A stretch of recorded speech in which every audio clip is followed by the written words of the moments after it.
Entre la pena y la inspiración. Representaciones y participación de las personas con discapacidad en los medios de comunicación.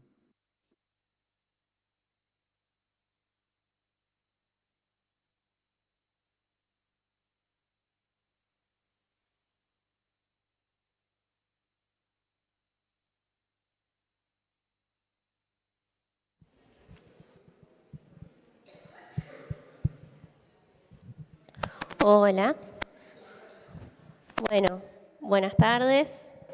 Les damos la bienvenida a este seminario que se titula Entre la pena y la inspiración, representaciones y participación de las personas con discapacidad en los medios de comunicación. Esta es una actividad organizada por el Núcleo Interdisciplinario, el Grupo de Investigación y Desarrollo, Comunicación y Accesibilidad del Espacio Interdisciplinario del Prorrectorado de Investigación, y es dirigida a estudiantes de grado, pero también abierta a la comunidad en general. Mi nombre es Luna Irazábal, soy integrante del NICA y voy a estar moderando este panel. Bueno, a hacerles algunos comentarios previos. Esta actividad cuenta con interpretación en lengua de señas uruguaya. Podrán encontrar en la parte de adelante del salón a su izquierda las intérpretes de lengua de señas. Les agradecemos a Pamela Gandolfo y Valeria Martínez. También contamos con su titulado mediante transcripción automática en una pantalla que la van a encontrar enfrente del salón a la derecha. Al final, también después de las exposiciones, tendremos un espacio para preguntas. Así que pueden ir pensando. Bueno, aclaradas todas esas cosas, paso entonces a hacerle la presentación de nuestras expositoras, que les agradecemos muchísimo el lujo de tenerlas acá, de forma presencial y de forma virtual. Tenemos 4 compañeras investigadoras, mujeres de varios países. Tenemos a Analia Rosselló, que es de Uruguay, que está acá al lado mío, a mi izquierda, que es de Uruguay, de la cooperativa Luz Verde. Es licenciada en Ciencias de la Comunicación de la Universidad de la República de Uruguay, con una especialización en Comunicación y Salud de la Organización Panamericana de la Salud. También, bueno, como dijimos, es integrante de la cooperativa Luz Verde, que es una cooperativa de comunicación accesible, integrada por personas con y sin discapacidad, que brinda servicios de comunicación accesible en Uruguay. Después tenemos de forma virtual a Andrea Tendero, que es de España. Andrea Tendero es graduada en Traducción e Interpretación por la Universidad de Alacant y máster en Traducción Multimedia por la Universidad de Vigo. En su trabajo de fin de máster, desarrolló la base de datos Accessible Filmmaking, un recurso en línea de acceso libre que reúne más de 800 obras creadas con un concepto amplio de cine accesible, así como producciones en las que la lengua de signos tiene un papel principal o secundario. Desde hace 2 años colabora como voluntaria en el Observatorio de Diversidad de los Medios Audiovisuales y desde 2024 ocupa el cargo de Secretaria de Cultura y Ocio en la Asociación LGBTIQ+, Colors del Horta. Tenemos también a Romina Paolino, desde Argentina. Ella es licenciada en Letras de la UBA, integrante del programa de Discapacidad y Accesibilidad de la Facultad de Filosofía y Letras de la Universidad de Buenos Aires, Argentina. Analiza las formas de comunicar y representar la discapacidad y la accesibilidad en los medios de comunicación y la producción de su titulado descriptivo como herramienta de accesibilidad.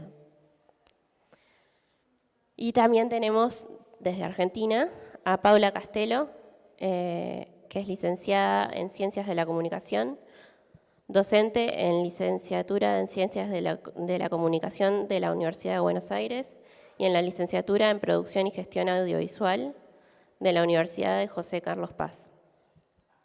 Fue jefa del Departamento de Capacitación y Participación de la Dirección de Capacitación y Promoción de la Defensoría del Público de Servicios de Comunicación Audiovisual. Bien, entonces ellas van a ser nuestras expositoras que nos van a estar acompañando. Y en este seminario que les vamos a contar un poco por dónde va la idea. Bueno,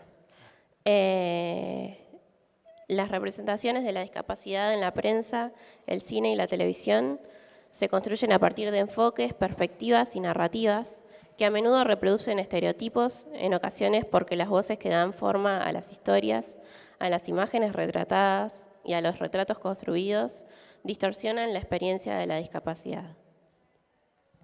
La participación de las personas con discapacidad en el sistema de medios, como productoras de contenido, realizadoras, equipos técnicos, figuras y compañeras de trabajo, es escasa, aunque en los últimos años han comenzado a ampliarse los espacios, todavía son reducidos y en ámbitos específicos.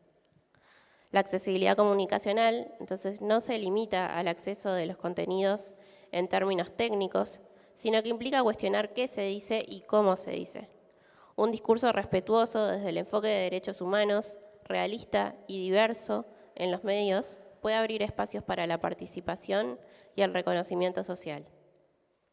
La observación crítica sobre los medios permite no solo reconocer los estereotipos, sino también buscar alternativas para transformarlos. En este seminario pondremos la lupa en herramientas de análisis, datos, experiencias y preguntas para poder pensar qué puede aportar el Estado, la academia y la sociedad civil organizada. ¿Qué rol tienen los profesionales de la comunicación? ¿Cómo crear, participar y comunicar desde otro lugar?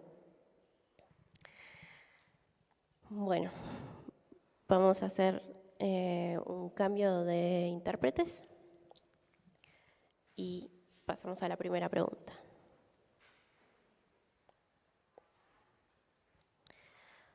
Bueno, para Paula, ¿a qué nos referimos con libertad de expresión? ¿Cómo se vincula con la accesibilidad a la comunicación y la participación de las personas usuarias de estrategias de accesibilidad? Bueno, hola, ¿se me escucha? Te respondo yo porque no sé si escuchas al público. Dicen que te escuchan. Perfecto, solo te escucho a vos, así que te agradezco la confirmación y bueno, y muchas gracias también por la invitación de poder estar un poco más cerca, aunque sea virtualmente, nada, un gusto estar en contacto con ustedes y ser parte de este seminario. Bueno. Me preguntaba sobre la noción de libertad de expresión y cómo se vincula con la accesibilidad a la comunicación y la participación de las personas usuarias de estrategias de accesibilidad. Voy a tratar de hacer un recorrido que empieza por aclarar algunas ideas en torno a la noción de libertad de expresión, ¿no? Lo primero para decir, lo más importante, es que la libertad de expresión es un derecho humano, así está consagrado en la Declaración Universal de los Derechos Humanos de 1948, en la Convención Americana sobre Derechos Humanos, que solemos nombrar como el Pacto de San José de Costa Rica. Ahí dice, leo textual, un par de líneas, que todo individuo tiene derecho a la libertad de opinión y de expresión. Este derecho incluye el de no ser molestados a causa de sus opiniones, el de investigar y recibir informaciones y opiniones, y el de difundirlas sin limitación de fronteras por cualquier medio de expresión. Esta es como la declaración acerca de la libertad de expresión, ¿no? Como la piedra fundamental. A partir de ahí, bueno, estos tratados son incorporados por las constituciones nacionales, entonces son derechos reconocidos en cada país y se construye también un entramado jurídico que debe asentarse en ese principio de la libertad de expresión, ¿no? En Argentina, la Ley de Servicios de Comunicación Audiovisual, que se sancionó en 2009, es la primera en regir, en regular el sistema de medios desde esta perspectiva, ¿no? De pensar a la comunicación y la tarea de los medios de comunicación a partir del principio de garantizar la libertad de expresión.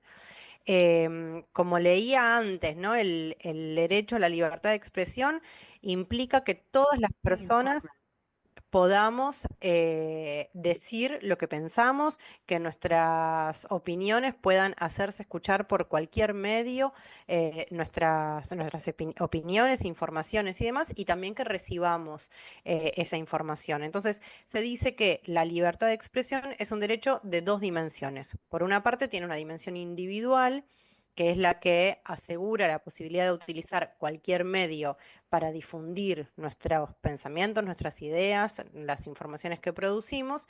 Y por otro lado, una dimensión social que tiene que ver con la posibilidad de acceder a esos mensajes, ¿no?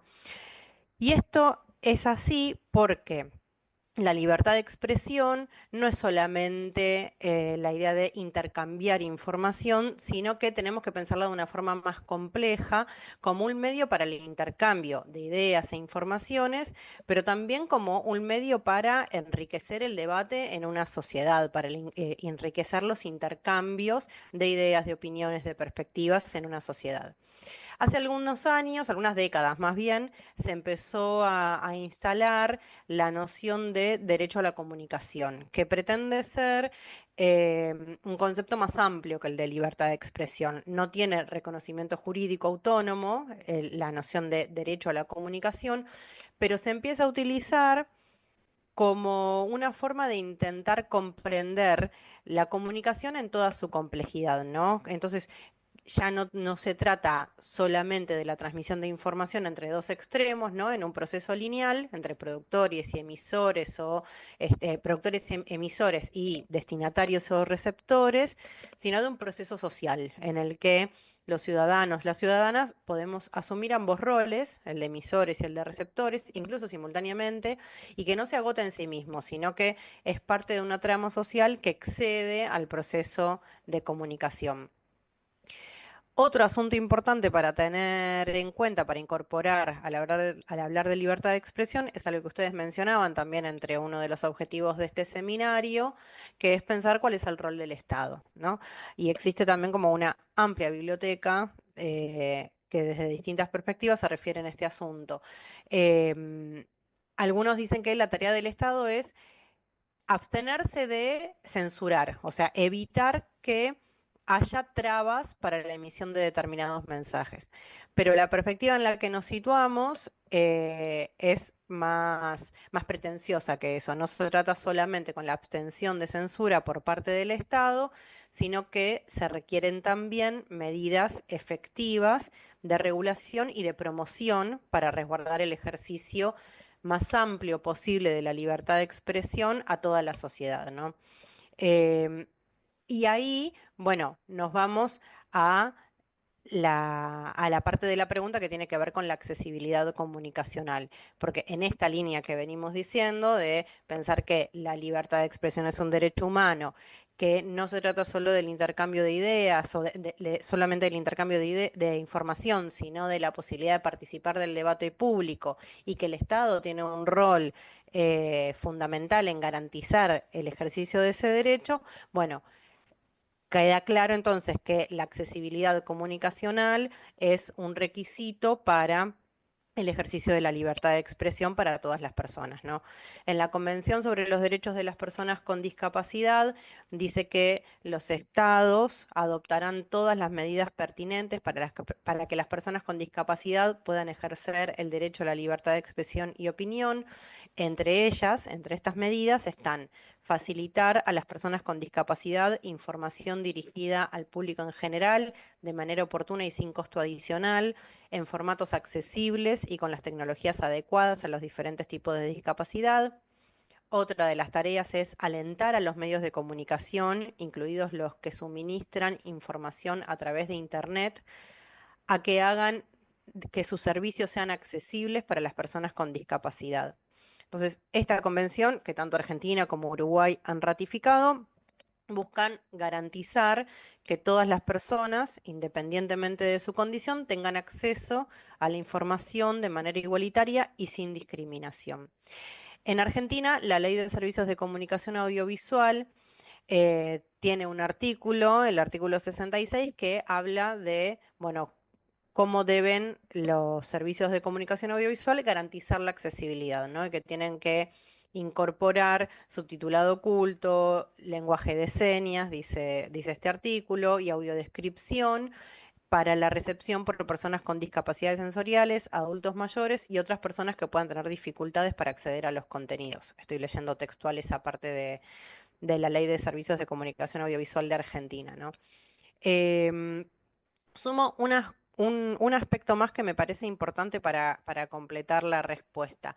Y para eso me voy a remitir a una exposición que hizo eh, el presidente de la Asociación de Sordos de la provincia de Salta, una provincia del norte de Argentina, en una audiencia pública que era un espacio de participación ciudadana convocado por la Defensoría del Público de Argentina.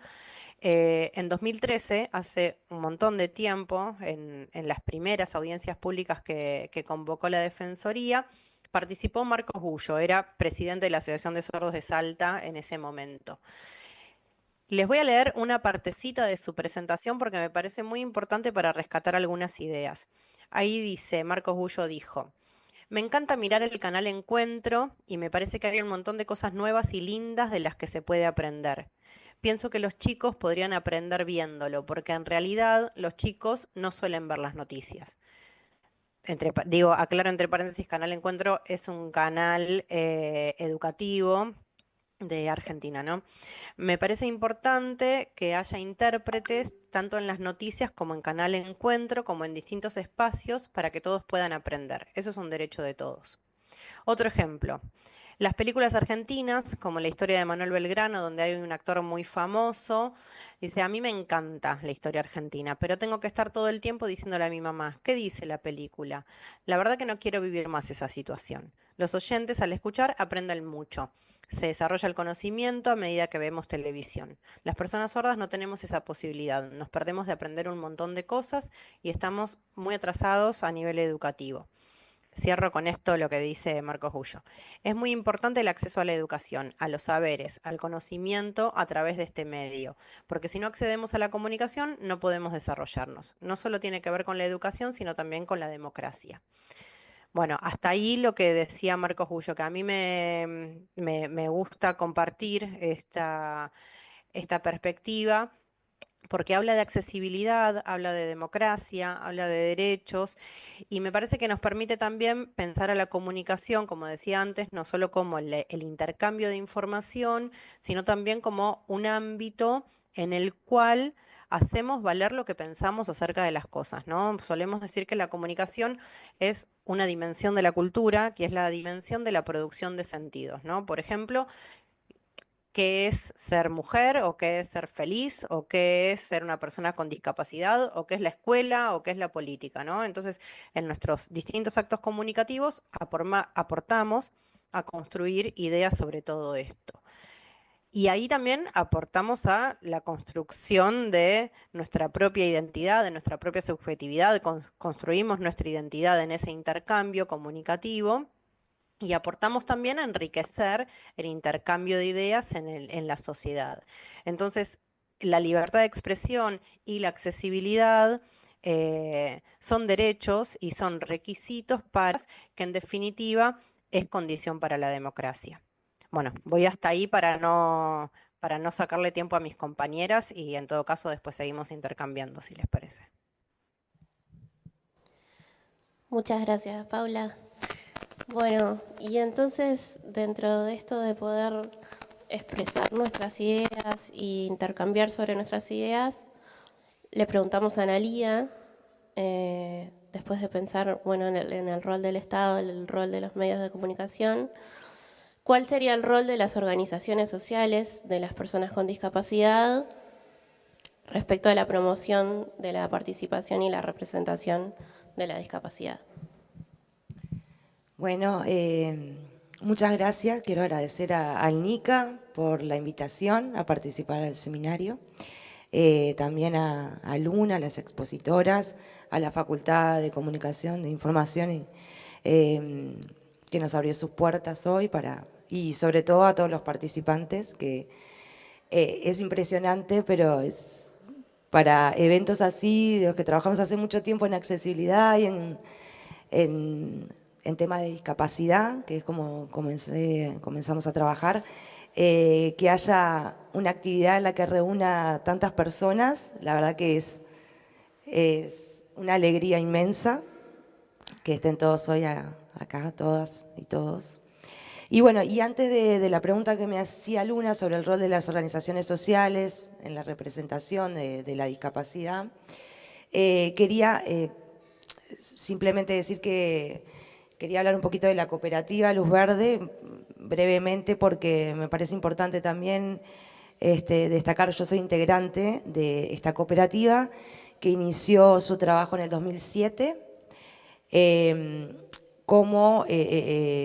es una cooperativa que está integrada por personas con discapacidad y sin discapacidad, que trabajamos hace mucho tiempo en temas de comunicación accesible, sobre todo la producción de primero un portal, que se llamaba Luz Verde, como la cooperativa, y luego en una revista que fue bimensual, junto con la Secretaría de Discapacidad, la Intendencia de Montevideo, que se llama Rampa, tal vez alguno lo conoce. Y de ahí, desde esta cooperativa, que trabajamos hace tanto tiempo, tuvimos el placer y la suerte de poder trabajar con muchísimas organizaciones de la sociedad civil, sobre el tema de discapacidad. Entonces, cuando surgía esta pregunta sobre el rol de las organizaciones, en la cooperativa, porque esto fue un trabajo conjunto, esta participación, recordamos algunos números de la revista en los que hicimos un informe e hicimos varias entrevistas a referentes de organizaciones civiles, a referentes de la academia, justamente para eso, ¿no? Para ver cuál era el rol de las organizaciones en la participación. Y bueno, cuando nos preguntamos cómo participan las personas con discapacidad, lo más concreto es aludir, sí, a las asociaciones y a las organizaciones o federaciones de personas con discapacidad, que generalmente o históricamente en Uruguay se agrupaban de acuerdo al tipo de discapacidad. Eso es como lo primero que nos acordamos, ¿no? En esto de estos informes que hicimos en la revista Rampa en varias oportunidades. Recordamos una entrevista que le hicimos a María José Bañato, ex profesora agregada de la Facultad de Psicología de la UDELAR, y ella nos hablaba que las personas con discapacidad y sus familias, la forma que habían encontrado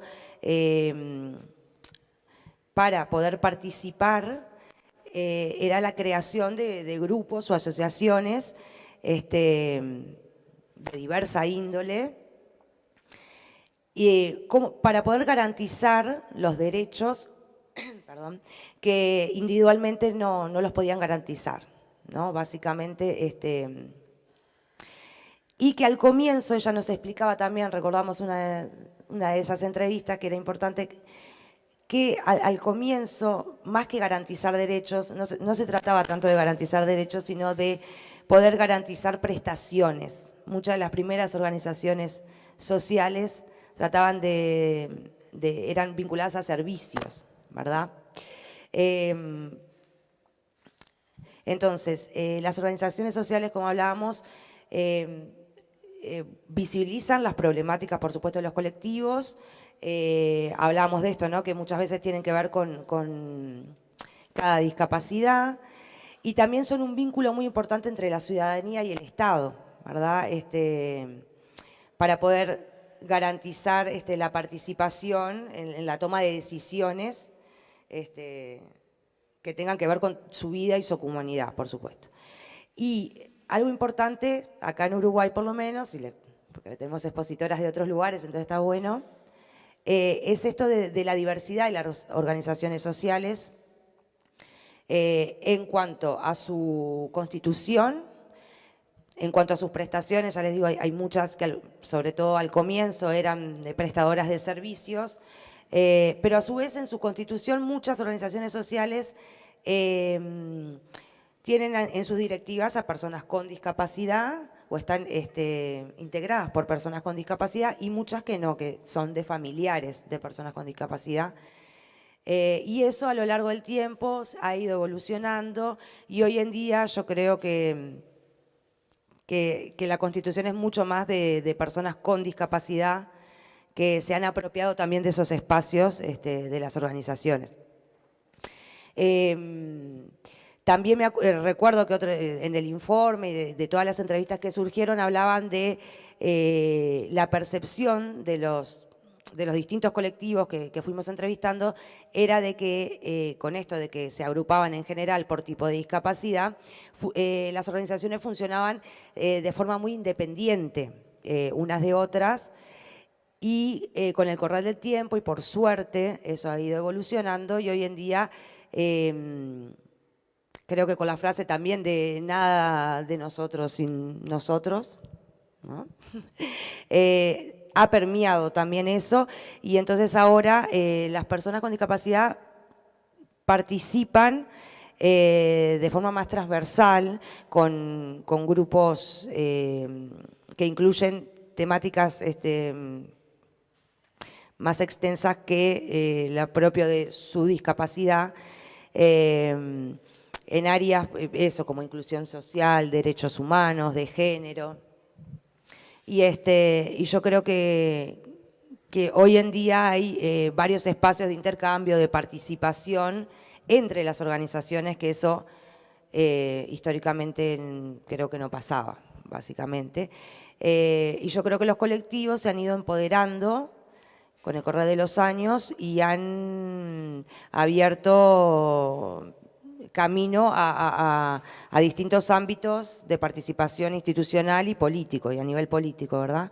Hoy en día tenemos varios ámbitos en lo que las personas con discapacidad están representadas más allá de una organización social. Y bueno, y esto es importante, que me parece, de que hoy en día también con esta evolución la participación está más ligada entonces a garantizar y promover los derechos a que obtener beneficios, que era, me parece, un poco lo que pasaba al comienzo. Por otro lado, yo creo que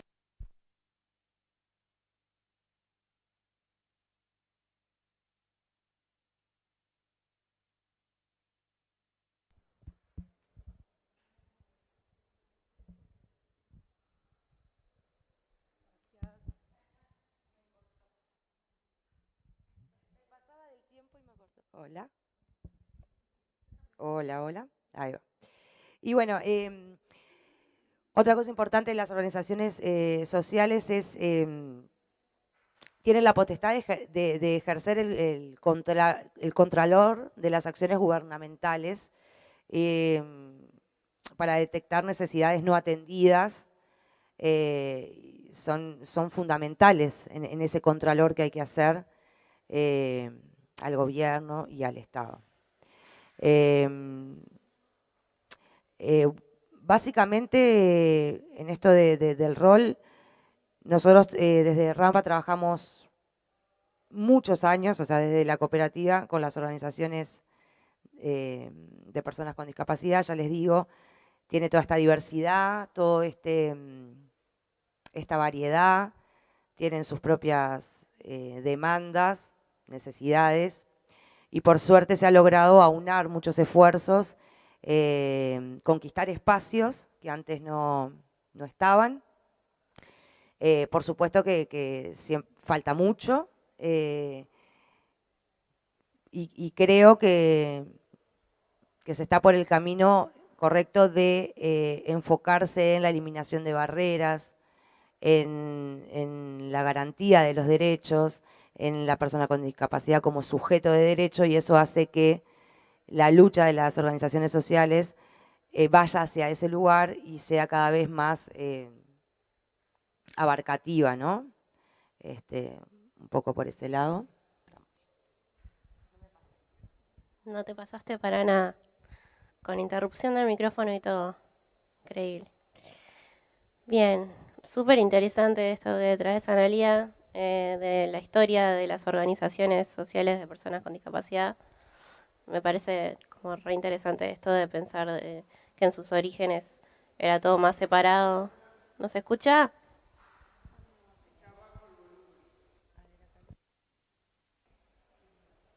Hola. Sí, bien. Nada, que me parecía re interesante esto de que las organizaciones sociales pasaron de ser brindadoras de servicios a pasar a estar integradas por personas con discapacidad y que pudieran como eh, adueñarse de la lucha. Eh, y bueno, ¿no? A ver, ¿ahí me escuchan? ¿No? ¿Ahora? Ahora sí. Bien. Y nada, y de la unión de organizaciones sociales que me parece importantísimo también, como pasar a unirse y no segregarnos por distintos tipos de discapacidades. Bueno, y pensando en eso los distintos roles y qué es lo que sucede, me gustaría volver a preguntarle a Paula, eh, pensando en el informe sobre libertad de expresión en Argentina, ¿cómo se puede pensar la participación y representación de los colectivos de personas con discapacidad según estos resultados? Bueno, les presento el informe como para aclarar el marco desde el cual encaro esta pregunta. Intentaremos responder. Em, bueno, desde la perspectiva sobre libertad de expresión que les comentaba antes, el informe sobre libertad de expresión en Argentina es un trabajo que empezamos a hacer el año pasado desde la carrera de Ciencias de la Comunicación de la UBA, junto con CIPREVA, que es el Sindicato de Prensa de Buenos Aires, y FATPREM, que es la Federación Argentina de Trabajadores de Prensa, es decir, con dos sindicatos de prensa, em, y con la Federación Internacional de Periodistas. Bueno, es un trabajo que vamos realizando durante todo el año de monitoreo de todos los hechos que tienen que ver con el ejercicio de la libertad de expresión. Em, bueno, desde la asunción del gobierno de Milei en Argentina, es evidente que venimos transitando un periodo de retracción de la libertad de expresión, que lo vamos viendo en múltiples dimensiones. Entonces, el trabajo que intentamos hacer fue de ir registrando todas esas dimensiones que se ven afectadas en relación al ejercicio de la libertad de expresión para intentar sistematizarlo como una forma también de, bueno, de denunciarlo y de articular acciones en defensa del ejercicio de este derecho, ¿no? Bueno, el año pasado, en diciembre, presentamos el informe de 2024 y ahora estamos escribiendo el informe de 2025 para presentarlo a fines de este año. En líneas muy generales, digamos, el mayor esfuerzo de este informe fue encontrar el modo de contarlo, porque la cantidad de aspectos en los cuales la libertad de expresión está siendo atacada en nuestro país es tan amplia y es tan profundo que muchas veces uno se ve como abrumado, ¿no? Por la cantidad de malas noticias y la bestialidad de esas acciones. Entonces, bueno, nosotros construimos como dos ejes para intentar organizar todas esas cuestiones. El primero de estos ejes tiene que ver con el deterioro de las condiciones para el debate público y el ejercicio del periodismo, desde esta perspectiva que les decía antes, ¿no? Que la libertad de expresión tiene que ver con la posibilidad de participar en el debate público, que es una condición para la democracia. En este eje damos cuenta de cuestiones que van desde desde la represión en manifestaciones, cosa que sucede todas las semanas, represión a manifestantes en general y a trabajadores de prensa en particular, las amenazas, hostigamiento, incluso ataques físicos a trabajadores de prensa, también a través de redes sociales, también el empobrecimiento en las condiciones laborales de trabajadores y trabajadoras de los medios de comunicación, la situación de los medios comunitarios. Bueno, en este último año el presidente empezó a usar una frase que toma, que la exporta, que la importa, perdón, de Estados Unidos y que traduce como no digamos lo suficiente a los periodistas. Bueno, y desde esa perspectiva tiene sentido todo lo que les acabo de contar. Bueno, y el segundo eje tiene que ver con lo que nosotros llamamos el abandono del rol del Estado como garante del derecho a la comunicación. Y ahí, por un lado, da cuenta de las modificaciones al entramado normativo que afecta a la comunicación y a las telecomunicaciones. Ahí entra el desguace de los medios públicos, el vaciamiento de organismos públicos vinculados a la comunicación, las restricciones en el acceso a la información pública, y en la distribución de la publicidad oficial. Bueno, un montón de aspectos en los que por acción o por omisión el Estado está vulnerando la libertad de expresión permanentemente en nuestro país.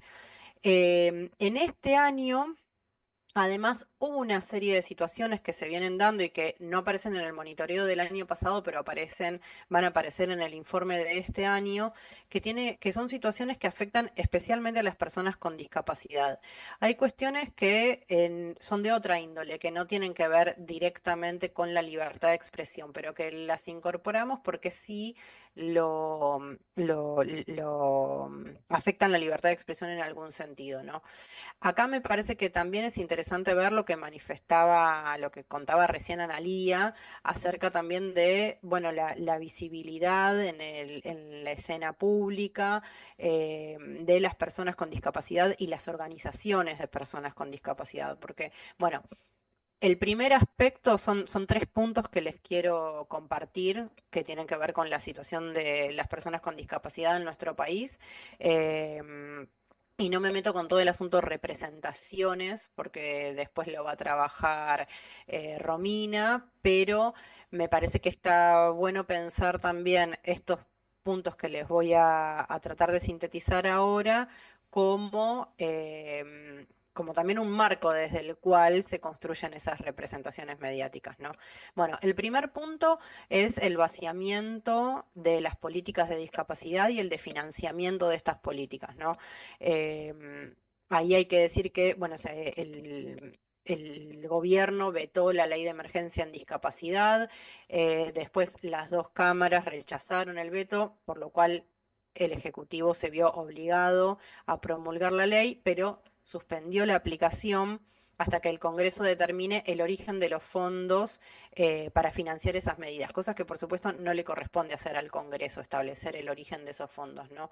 Es una ley que apunta a garantizar derechos y servicios esenciales para las personas con discapacidad en un contexto de recorte y de demoras en los pagos. Ahí, bueno, se empezó a poner en la agenda pública la existencia de la ANDIS, la Agencia Nacional de Discapacidad.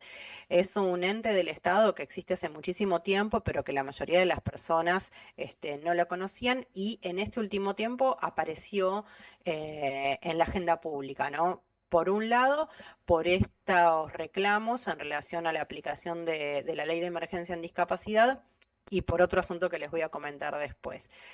Desde la ANDIS definieron el proyecto de la Ley de Emergencia en Discapacidad como una iniciativa regresiva que apela a un modo asistencialista ya superado.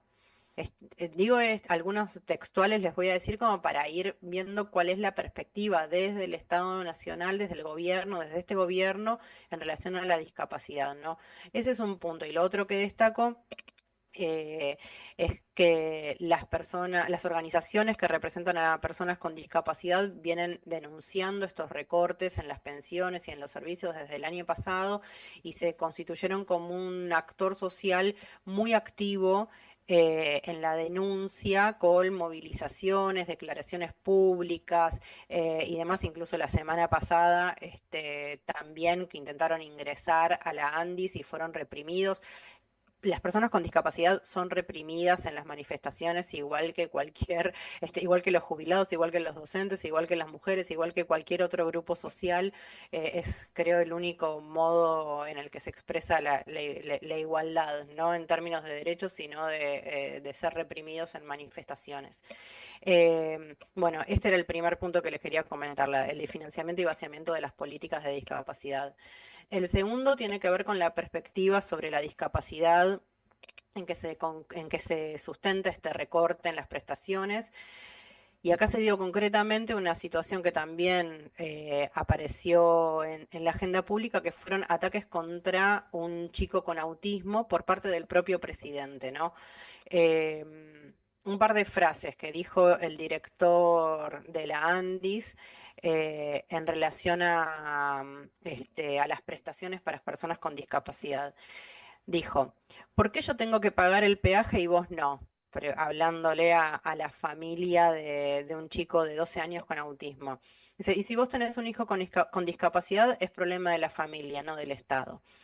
Bueno, esta es la perspectiva que desde el Estado, desde el gobierno se viene enunciando en relación a las personas con discapacidad.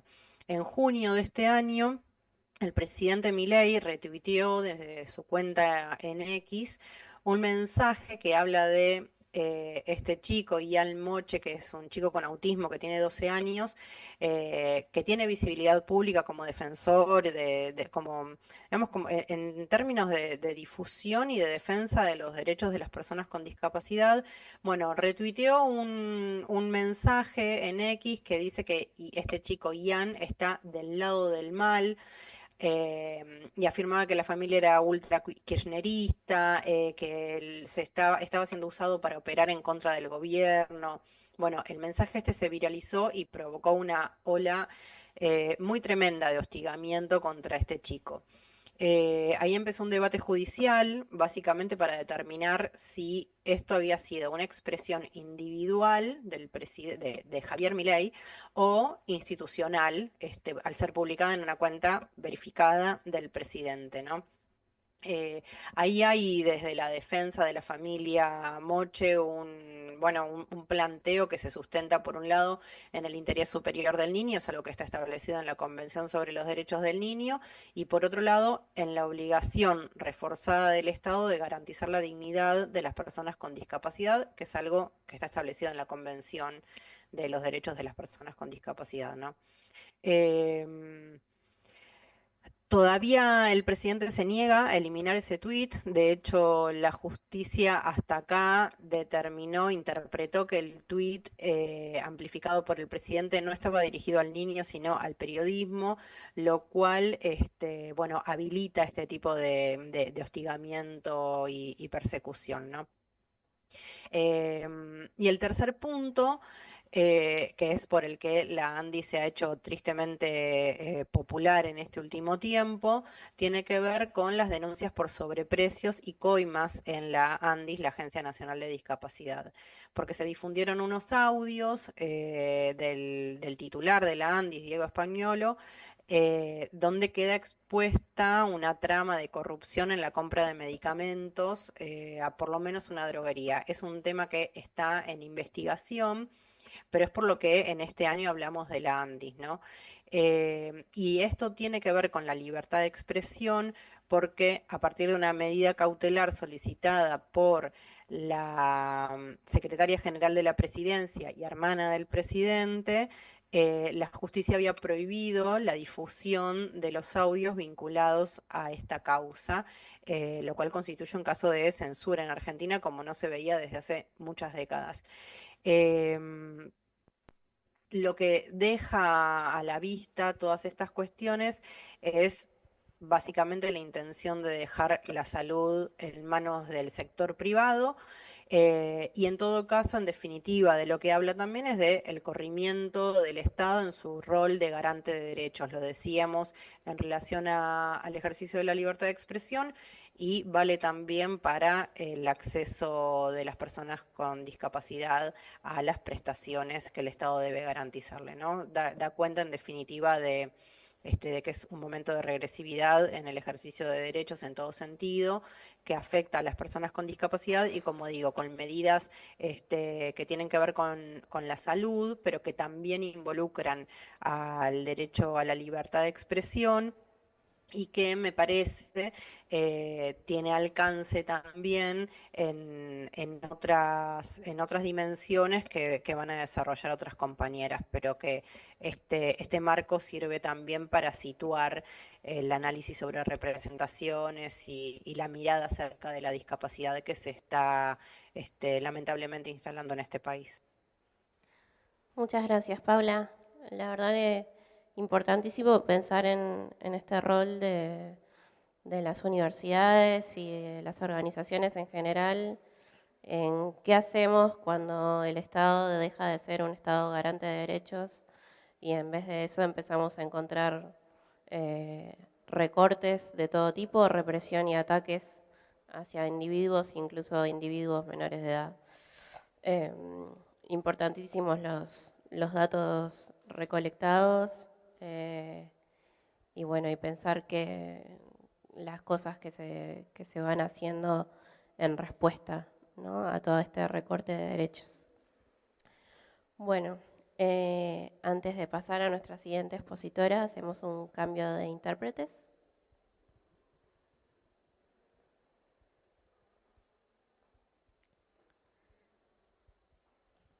Bien. Bueno, y ahora vamos a ir con la primera pregunta para Andrea, que habíamos dicho que Andrea era voluntaria en el Observatorio de Diversidad en los Medios. Y entonces por eso te vamos a preguntar, Andrea, ¿qué es un observatorio? ¿Cómo funciona? Bueno, Y también qué metodología utilizan dentro del observatorio. Contanos. nada, en primer lugar quería daros muchas gracias, sobre todo a Nica por contar conmigo, a todos los asistentes. Ojalá estar ahí en el espacio tan bonito en el que se está dando lugar al seminario.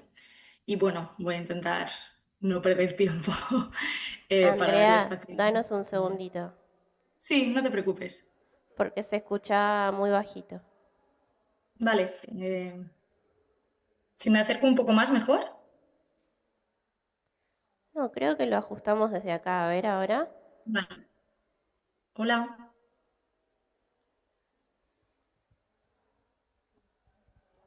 A ver, alguna frasecita un poco más. ¿Se me oye bien o...? Más o menos.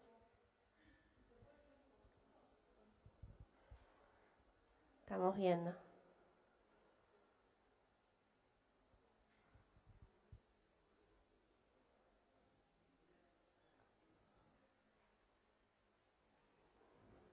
Bien. A ver, Andrea, ahora sí, contanos. ¿Se me oye mejor ahora? Sí, mucho mejor. Vale. Dale nomás. Bueno, pues un observatorio audiovisual es como una organización, ¿no? O una entidad, normalmente son sin ánimo de lucro y se dedican nada, a la recopilación, análisis y difusión de información del sector audiovisual. Estas entidades pueden ser públicas o pueden ser privadas y pueden estar dedicadas a un área geográfica concreta o incluso una temática concreta. Por ejemplo, a nivel europeo nosotros tenemos el Observatorio Audiovisual Europeo, ¿no?, que es una entidad pública y que se centra en el área obviamente geográfica de Europa. Pero también hay otros, como por ejemplo puede ser GLAAD, que por sus siglas en inglés es la Alianza de Gays y Lesbianas contra la Difamación, que sería una de las más importantes y es de Estados Unidos y está como más centrada en la representación LGTBIQ+, ¿no? GLAAD justamente es uno de los observatorios en los que se basó ODA para fundarse, ¿no? Y bueno, ODA es el Observatorio de Diversidad en los Medios Audiovisuales de España. Se fundó en 2019, ahí empezó a analizar ese mismo año y al año siguiente, en 2020, publicó su primer informe. El objetivo, ¿no? Siempre ha sido pues, analizar la diversidad, ¿no? Promover en el audiovisual imágenes diversas, no estereotipadas, ¿no? Que erradiquen prejuicios y actitudes discriminatorias. ODA se basa en lo que se llama un modelo de socies y no solo analiza la diversidad del colectivo LGTBIQA+, sino que también intenta ser interseccional, por lo que también analiza a personajes racializados, con discapacidad y con cuerpos no hegemónicos. Yo os puedo hablar de la metodología de ODA, del Observatorio de Diversidad Audiovisual en los Medios. Voy a decir mejor las siglas, yo creo que va a hacer más rápido el discurso. Y bueno, la metodología de ODA se basa en la participación colaborativa entre el equipo que forma el observatorio y voluntarios. Tiene diferentes etapas el proceso. El primer proceso sería una preselección de las obras. Normalmente solo se escogen series y películas estrenadas el año anterior. Y tienen un proceso de criba porque obviamente no se puede abarcar todo. Entonces, normalmente pues para el cine se suelen mirar criterios de distribución, de audiencia, etcétera. Y en el caso de las series también se vería pues en qué plataformas están estrenadas, si es en caso de televisión, si es en horario prime time, etcétera. Normalmente se suelen analizar unas 100 y algo películas. Este año se analizaron 109 y 79 temporadas de 78 series. Las obras siempre son de ficción, no hay documental ni nada por el estilo. En el momento en que la selección está hecha, ODA lo que hace es abrir un proceso de selección de voluntariado, que bueno, no es más bien convocatoria, ¿no? Para quien quiera participar, puede participar en hacer el informe. Y ellos ahí tienen unos criterios para seleccionar la gente que finalmente pues, participará como voluntaria. Cuando tienen escogida la gente, se suele hacer una primera reunión. En esa primera reunión, pues nos presentamos y ellas nos presentan más o menos el proyecto, qué es lo que vamos a hacer, los objetivos de ODA, etcétera. Antes de darnos unas obras para analizar, normalmente lo que hacen es darnos formaciones. Yo esto lo veo bastante relevante porque sí que es cierto que a la hora de analizar una obra audiovisual no podemos utilizar criterios de gustos, es decir, que sean subjetivos, por lo que nos dan formaciones dadas por expertos en diversos temas que pueden ir, pues, por ejemplo, de racialización, coordinación de intimidad incluso, para que podamos pues, un poco ponernos las gafas moradas, ¿no? Que en este caso serían las gafas arcoíris, para analizar de una forma objetiva el material que nos dan. Después de estas formaciones, normalmente lo que se hace es nos dan una serie de obras para ver. Los 2 años que he estado participando yo han sido 2 películas y una serie. La serie suele ser de una temporada, 10 capítulos o algo así. Para el análisis tanto de las series como de las películas, lo que tenemos que tener en cuenta es, los personajes sobre todo, ¿no? Para las series serían personajes que aparecen en más de 3 escenas con diálogo. Y para las series que aparezcan más de un 50% de la serie. Es decir, tienen que ser personajes relevantes para tenerse en cuenta como, pues eso, que la obra es diversa o no. No puede ser un extra o nada. Tiene que ser, incluso se puede exigir que tenga incluso nombre propio, ¿no? Para que sea relevante dentro de la trama. Cuando hacemos el visionado, hacemos tanto análisis cuantitativo como cualitativo. Es decir, apuntamos todos los personajes, los contamos y también añadiríamos información cualitativa sobre cómo aparecen dentro de la obra audiovisual, ¿no?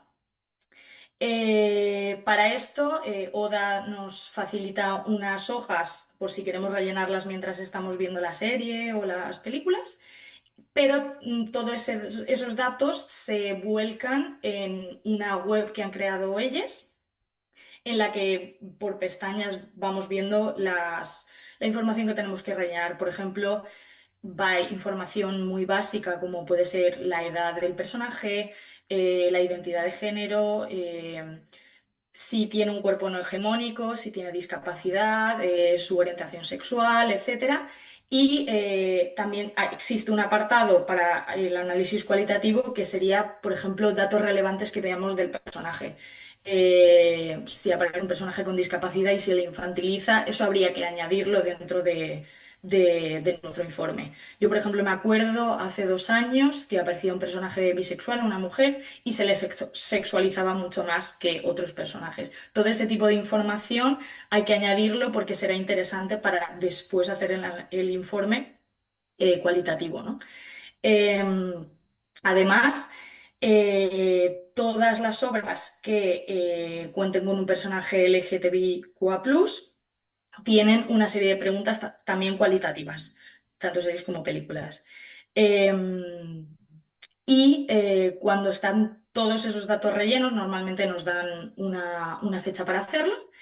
El equipo de Oda se dedica al análisis exhaustivo de esos datos que les hemos dado. Nosotros, aunque pongamos información cualitativa, sí que es cierto que el análisis cualitativo de los personajes lo hace Oda más bien que nosotros. Por ejemplo, lo que hacen es aplican el test Vitor-Russo, que está basado en el test de Bechdel. Para quienes no hayáis oído hablar de este test, fue un test desarrollado por 2 dibujantes estadounidenses, Alison Bechdel y no me acuerdo del nombre de la segunda, lo siento, Liz Wallace, perdón. Y básicamente era para medir la representación medir no, ver la calidad de las representaciones de una mujer en una serie de televisión o en una película. Y tenías 3 directrices, 3 criterios muy fáciles. Uno, que aparecieran 2 mujeres con nombre propio y que tuvieran alguna conversación y que de esas conversaciones al menos una no hablara de hombres, ¿no? De ahí se basó el test Vitor-Russo, que es para el análisis, ¿no?, de personajes LGTBIQA+, y los criterios son que haya al menos un personaje que se identifique como LGTBI, que ese personaje no le defina solo su identidad sexual y que si ese personaje se elimina de la trama, afecte a la trama, o sea, tenga un efecto significativo en la misma. Antes de ponerse con el informe, normalmente Oda hace algo que se llaman mesas redondas, que están muy bien porque sí que es cierto que el voluntariado que solemos estar es muy diverso. Es decir, hay gente disca, hay gente racializada, gente con cuerpo no hegemónico. Entonces lo que hacemos es tenemos mesas de debate por temática, es decir, hay una mesa de debate disca, una mesa de debate de cuerpos no hegemónicos, y ahí hablamos todos, tanto el equipo de Oda como los voluntarios, sobre qué nos ha parecido los personajes y discutimos y hablamos, analizamos. En esos encuentros creo que son muy interesantes porque sí que es cierto que se pueden ver perspectivas que de una forma tú no te puedes haber dado cuenta, ¿no? Y esa diversidad y esa interseccionalidad hace que, pues que sea mucho más completo el informe final, ¿no? Después de esas mesas de debate, normalmente se manda un borrador, un primer borrador, a un equipo de expertos sobre el tema, buscando sugerencias y recomendaciones, ¿no? Oda está muy obsesionados con ver que absolutamente todo lo que aparezca en el informe esté expresado de una forma comprensible, que no estén equivocados con nada de ninguna perspectiva, que sea interseccional, que sea accesible, etc. y cuando tienen ya el informe, después de esas sugerencias y recomendaciones, se suele publicar más o menos en junio o julio. Al informe solo tenemos acceso les voluntarios y les socies que forman parte de ODA. Y ya estaría. Muchas gracias, Andrea. Qué interesante Nada. todo lo que hacen en el observatorio.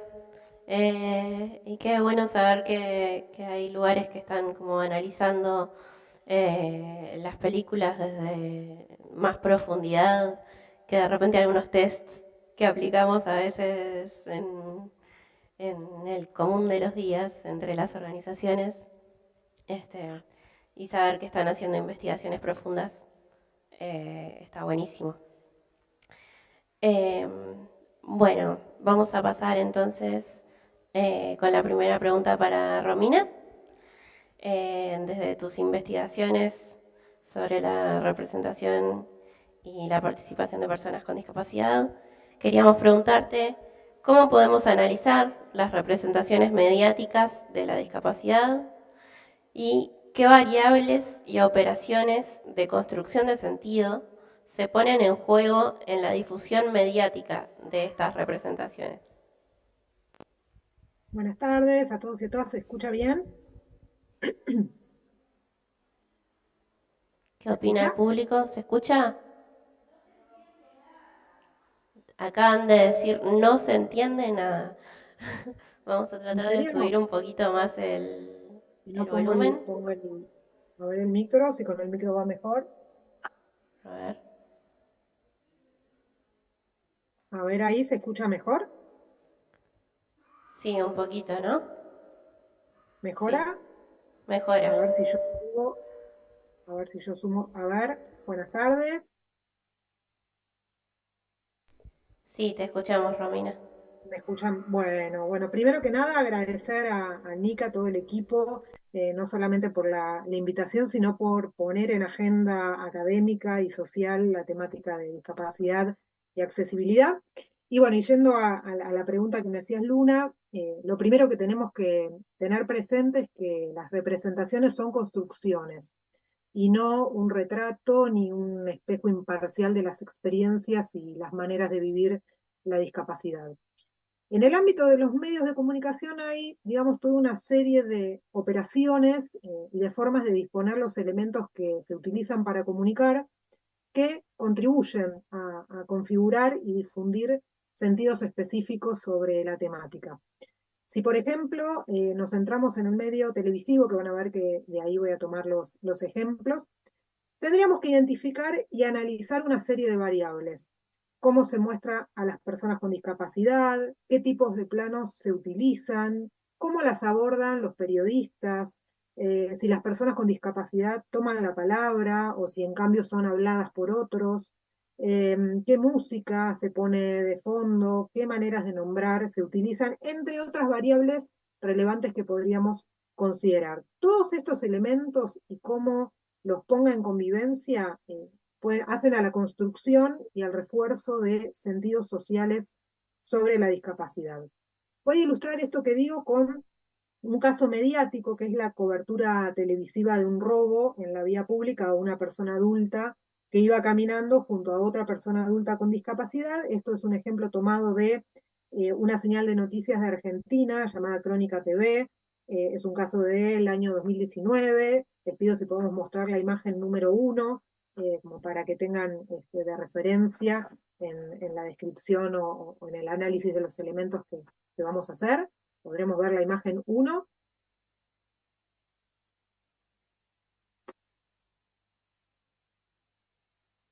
A ver. Danos un segundito, Romy. Sí.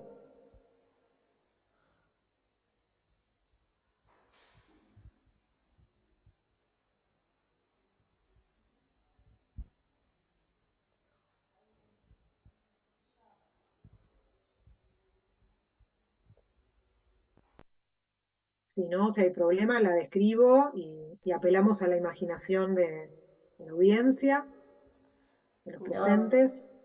Danos un segundito más. Bueno, yo por Casi el tiempo, estamos. para no Estamos. Puedes Yo no empezar la, a no- describir. ¿se ve? Bueno, yo no la veo, perfecto. Bueno, en la pantalla lo que tenemos es una captura de esta señal televisiva que les contaba. Lo que muestra es una imagen que está captada por una cámara de seguridad en la vía pública. En ella podemos ver a tres personas adultas de la misma estatura. Dos de ellas están de frente y la tercera está de espaldas.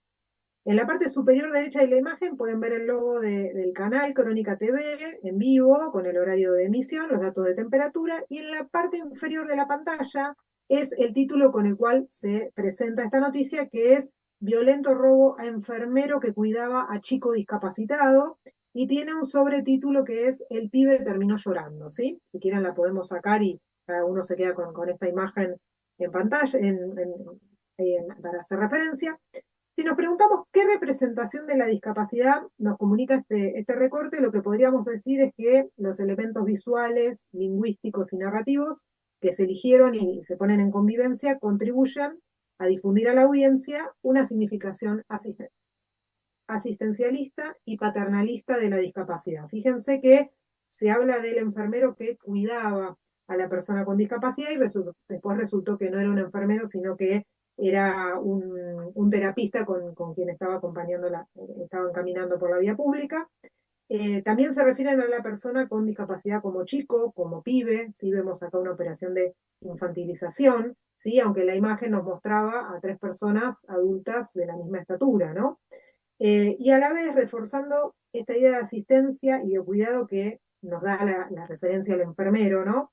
La imagen también nos lleva a reflexionar sobre otros sentidos que están en juego al momento de pensar cómo ingresa la temática de discapacidad en las agendas de noticias, ¿no? Es decir, podemos notar que la noticia no habla de la discapacidad, ni es la persona con discapacidad la persona robada, o sea, el protagonista de la noticia, pero es noticia, ¿sí? La discapacidad parece devenir en una categoría que connota pena e invalidez y que se suele utilizar en esta y otras coberturas para reforzar el dramatismo del robo y del carácter negativo e inhumano que tiene la persona que realiza los robos, ¿no?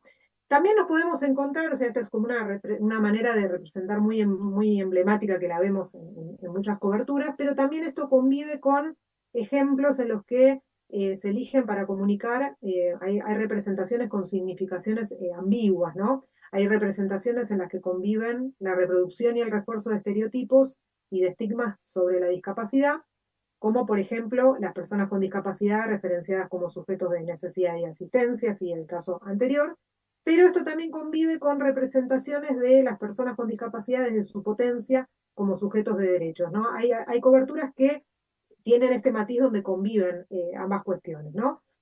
Para ver estos sentidos en tensión, ¿sí? Tenemos otra cobertura televisiva también de Argentina, del canal Telefe Córdoba, es una cobertura de diciembre del 2020, en la que se hace una nota por el Día Internacional de las Personas con Discapacidad, el 3 de diciembre, y se hace una entrevista a 4 personas con discapacidad que cuentan sus experiencias de participación en distintas actividades deportivas. Si se puede ver la imagen 2, y si quieren después la empalmamos con la 3 porque son dos imágenes de la misma cobertura y que tienen como el mismo trabajo de representación en convivencia y de matiz. Si vemos la imagen 2 si se puede.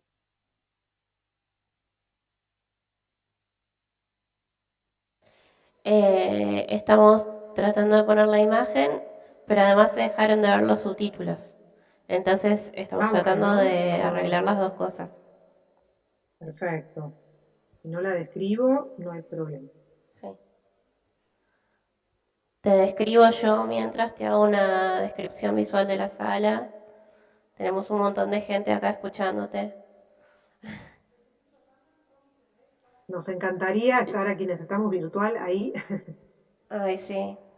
Nos encantaría que estén acá también. Ya haremos la segunda temporada del encuentro. Ahí va. Y bueno, con tanto público yo creo que llama a que vengan presenciales la próxima. Te contamos que los subtítulos ya están funcionando. Bueno, Así si les que parece, lo describo. Si quieren, la describo como porque si no se van a retrasar las exposiciones y después, en todo caso, si quieren en algún momento yo no tengo problema. ¿Sí? ¿Les sí, hagamos parece? eso. Sí, Hagamos eso. Bueno, es una misma cobertura, imagínense, digamos, en una misma cobertura tenemos un plano en una pantalla completa, lo que tenemos es un plano detalle de los apoyos de las tres personas con discapacidad. Imagínense que hay un destacado de la silla de ruedas, del bastón blanco y de una pierna con una prótesis ortopédica, ¿sí? Vemos también el logo del canal y el título que se eligió fue Día Internacional de la Persona con Discapacidad. Está esa imagen y en la misma cobertura hay una imagen con un plano general donde vemos a tres personas con discapacidad que se ve que tienen una prótesis en la pierna y están paradas adentro de una pista de atletismo, ¿no? Se mantiene el título también. Entonces, ¿qué tenemos? En esta cobertura tenemos la utilización de una música instrumental emotiva, ¿sí? Como una atmósfera que abre así la presentación de la nota y el comunicador instala algo así como un pacto de recepción muy particular porque nos dice Pablo, Lucas, Franco y Javier son un ejemplo de voluntad y superación y de amor Romy, propio. Sí, perdón, danos otro segundo, que no se está entendiendo muy bien. ok. No se está entendiendo nada. Uy,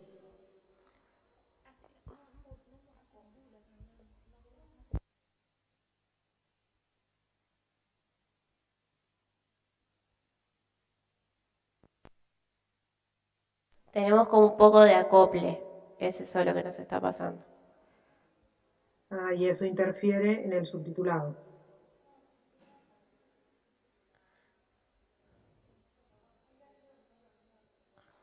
Tenemos al equipo tratando de resolverlo. Te agradecemos la paciencia, Romy, y No, al por favor, no. Si yo público puedo hacer algo y a acá, los pero es de intérpretes. ahí, es técnico de ahí. Capaz que si te bajas un poquito el micrófono, como más cerca de la boca. A ver, ahí. No, creo que más o menos igual. A ver.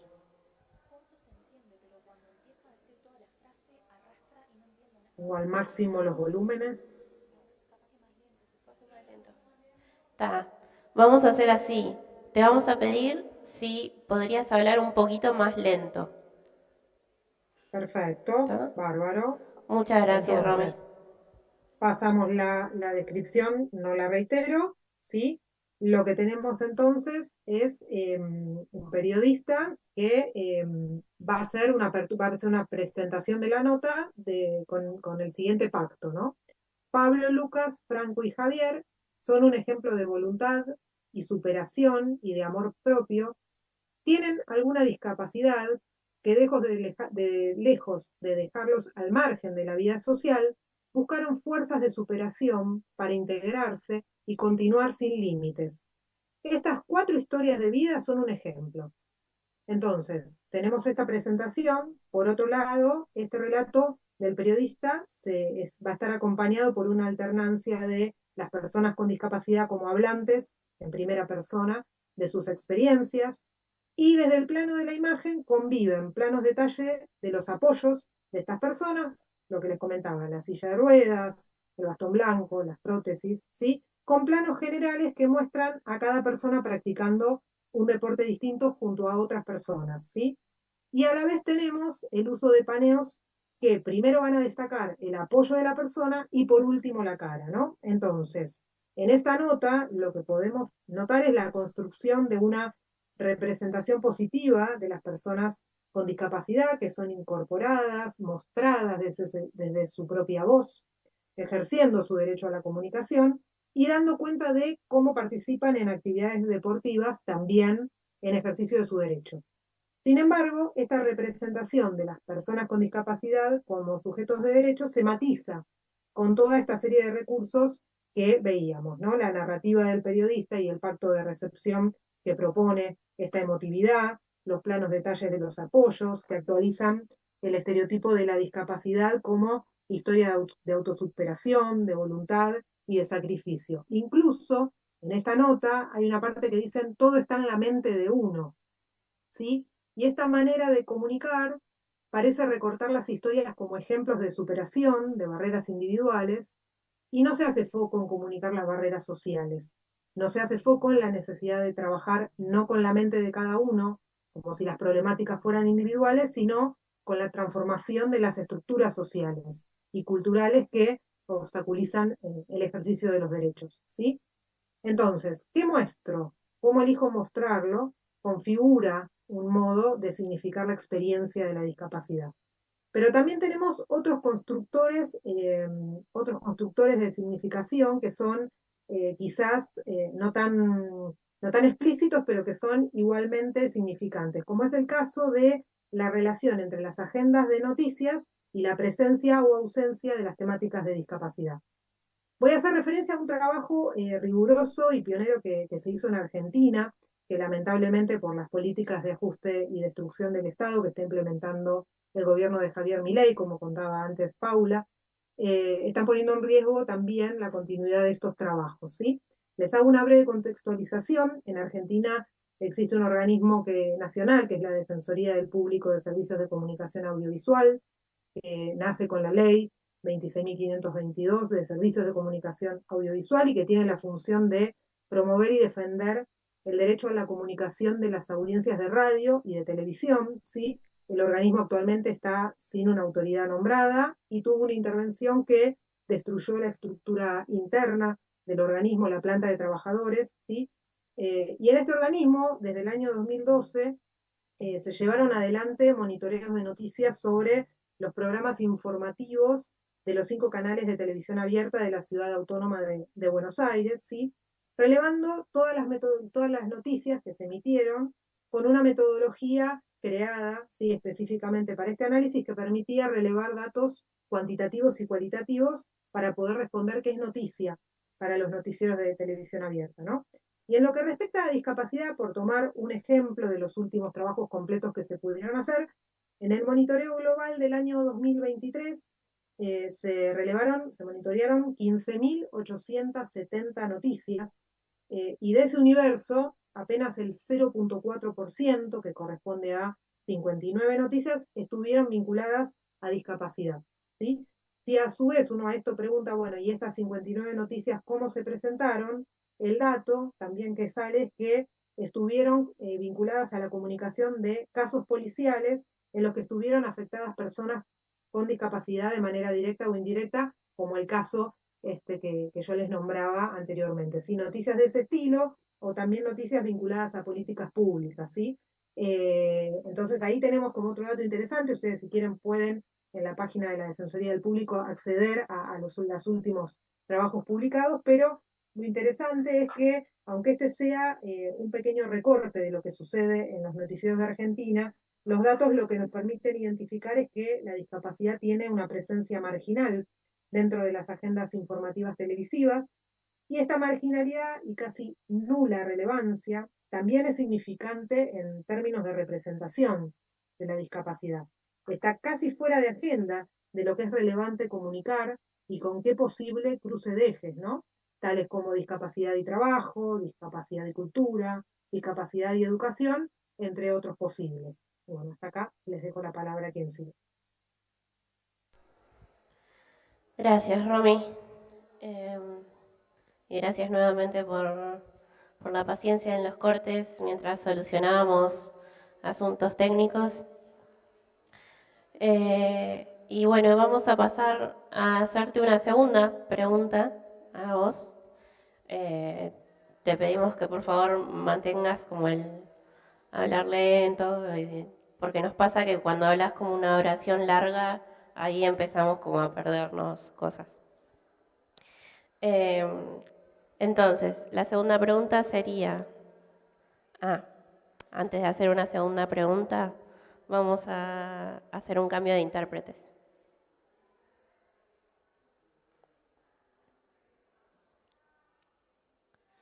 Bien. La segunda pregunta sería, ¿qué vínculos se pueden establecer entre las representaciones de la discapacidad y la utilización de herramientas de accesibilidad en los medios de comunicación? Perfecto. Bueno, lo primero que podemos relacionar es que no solo las formas de comunicar la discapacidad construyen representaciones y sentidos específicos, sino que también lo hacen las formas de disponer y cómo se utilizan las herramientas de accesibilidad en los medios de comunicación. Por ser mi tema como de trabajo más cercano, me voy a referir como ejemplo a el uso de subtitulado descriptivo en los canales de televisión abierta de la Ciudad Autónoma de Buenos Aires, en Argentina, ¿sí? Respondiendo brevemente el contexto normativo, también hizo alguna referencia Paula a esto. Lo que tenemos que decir es que en Argentina tenemos vigentes la Ley de Servicios de Comunicación Audiovisual, y tenemos una resolución específica, que es la número 570 del año 2022 del Ente Nacional de Comunicaciones, conocido como ENACOM, ¿sí? En la ley hay un artículo específico que lo comentaba Paula, el artículo 66, que habla de la implementación, ¿no? del subtitulado oculto entre otras herramientas de accesibilidad. Y en el decreto reglamentario lo que nosotros tenemos es, bueno, cómo es la aplicación, ¿no? Se habla cómo es la implementación concreta. Y allí lo que se habla es de llevar adelante un trabajo del Estado para garantizar que los servicios de comunicación audiovisual sean gradualmente accesibles para las personas con discapacidad. No les voy a leer los artículos, pero sepan que en la parte de la resolución de ENACOM se establece como punto de partida que entre las 19 y las 23 horas tiene que estar la herramienta de subtitulado, ¿sí? Pensemos que estamos hablando del año 2022, ¿sí? Nosotros estamos en el 2025, ya esto de aplicación gradual ya debería ser una aplicación efectiva y lamentablemente estamos todavía en el punto de partida, ¿sí? Entonces, tenemos la letra en la normativa, pero en la realidad pasan otras cosas, ¿sí? De nosotros, desde el programa de discapacidad y accesibilidad de la Facultad de Filosofía y Letras de la UBA, el año pasado, en el 2024, hicimos un relevamiento de la aparición, el uso del subtitulado en una semana del mes de junio de 2024 en los 5 canales de televisión abierta, para ver cómo se estaba implementando, ¿no? O sea, lo que tomamos como punto de objeto del análisis es, bueno, ver de 19 a 23 horas qué sucede con el subtitulado, ¿no? Y nos encontramos con una serie de datos para pensar que los volví a confirmar este año antes de cuando recibí acá la invitación para participar. Dije, bueno, vamos a ver si se dio la revelación en 2025. Volví a mirar los noticieros, los canales en esta franja para ver qué sucedía. Y en ambos momentos lo que uno puede encontrar es que el uso del subtitulado efectivamente está de 19 a 23, pero que los subtítulos muchas veces están en diferido a lo que se habla, o que la caja del subtítulo se coloca tapando titulares o placas que tienen información relevante para la audiencia sobre ese programa que está mirando. No hay marcaciones dentro del subtítulo sobre quién está hablando, por ahí tenemos en imagen varias personas que están hablando y no hay un indicador de quién, de cuál de esas personas es la que toma la palabra. Y en especial un elemento de significación particular es que encontramos casos donde ciertos formatos o géneros presentaron cortes en el subtítulo, ¿no? Por ejemplo, durante la emisión de una película en Canal 13, en junio de 2024, había tramos de la película que tenían subtitulado y tramos que no, ¿sí? También lo que encontramos es que en el interior de los programas, toqué sin querer el botón, dentro de programas, sobre todo en periodismo de espectáculos y diversos formatos, se presentan publicidades al interior del programa y lo que encontramos es que en estas PNT, en estas publicidades no tradicionales, no se subtitula, o sea, se subtitula el resto del programa y en esos fragmentos, en algunos casos, no había subtitulación, ¿no? Entonces, acá lo que también podemos ver es que el uso de la herramienta de accesibilidad está difundiendo una representación. ¿Por qué no subtitulo una publicidad o una película completa y un informativo sí? ¿Qué estoy diciendo ahí, no? Las personas con discapacidad no están siendo pensadas como personas consumidoras de producto, compradoras, ¿sí? Ni como personas que miran películas, ¿sí? Como si el interés de las personas con discapacidad estuviese restringido a acceder pura y exclusivamente a los noticieros. Tenía una imagen, no la voy a mostrar así no sacamos espacio, pero teníamos un ejemplo de una mujer que estaba en pantalla mostrando un alfajor, una caja del producto, y en donde está la caja del subtítulo decía publicidad, a secas, no había una reposición de justamente el relato de promoción de ese producto, ¿no? Uno podría analizar muchas cosas sobre el uso del subtitulado, también uno podría abrirlo a qué pasa con el recuadro de intérprete en lengua de señas, que también hay ahí toda una significación que se construye cuando lo tapo, cuando le doy un espacio súper reducido, ¿no? Pero es interesante ponerse a pensar qué otro ejercicio de derechos está imposibilitando la falta de accesibilidad comunicacional o la implementación deficitaria, como estos casos que traía de ejemplo. Si una persona no puede acceder al contenido completo de una película, tampoco puede participar plenamente del intercambio con otras personas para, tanto para conocer como para dar a conocer su opinión sobre esa película, ¿no?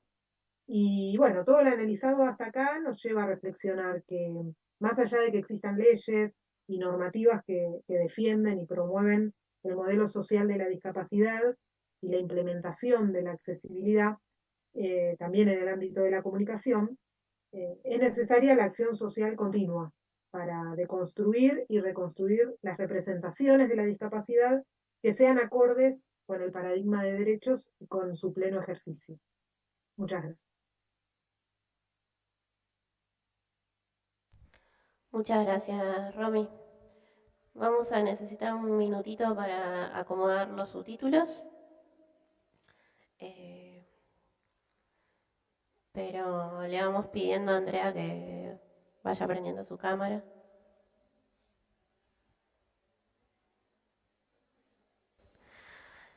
Bueno,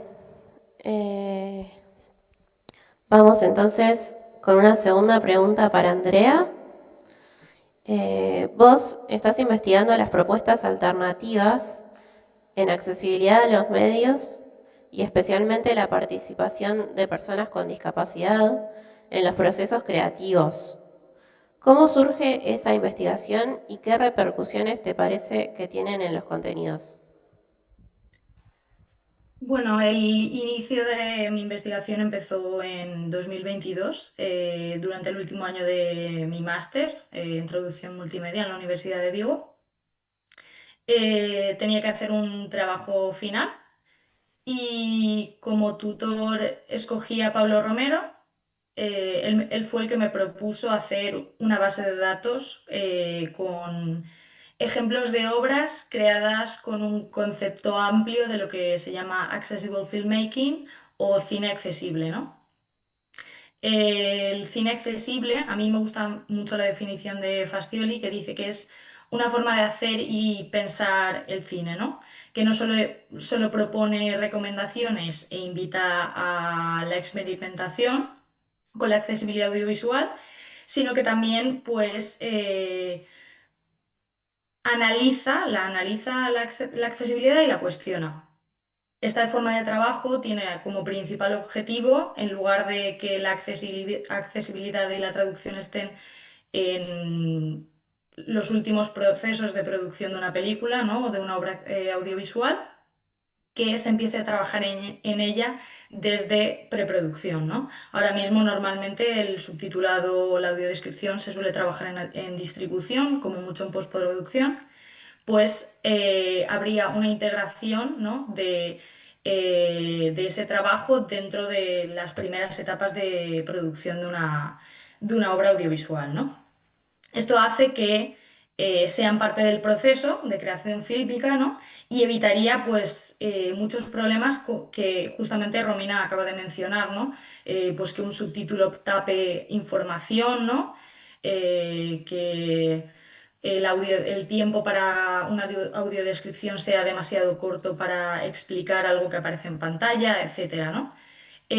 Además, esta aproximación, ¿no? Hacia la accesibilidad bueno, y también a la traducción, pero yo me centro más hacia la accesibilidad, lo que hace es que promueve, ¿no?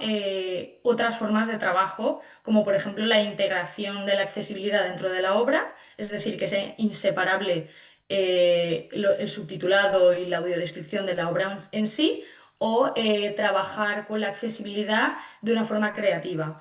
En lugar de, por ejemplo, seguir con lo que dictan las guías de accesibilidad sobre subtítulos, es decir, que aparezca en la parte inferior de la pantalla, con X tipo de letra, X color, etcétera, pues adaptarlo más como a la estética de la obra. Esa base de datos al final tuvo más o menos 600 obras que seguían, bueno, con un concepto amplio de cine accesible, y de ellas hice un análisis cuantitativo porque obviamente se quedaba muy corto el trabajo final, y de ahí fue donde extraje datos bastante relevantes.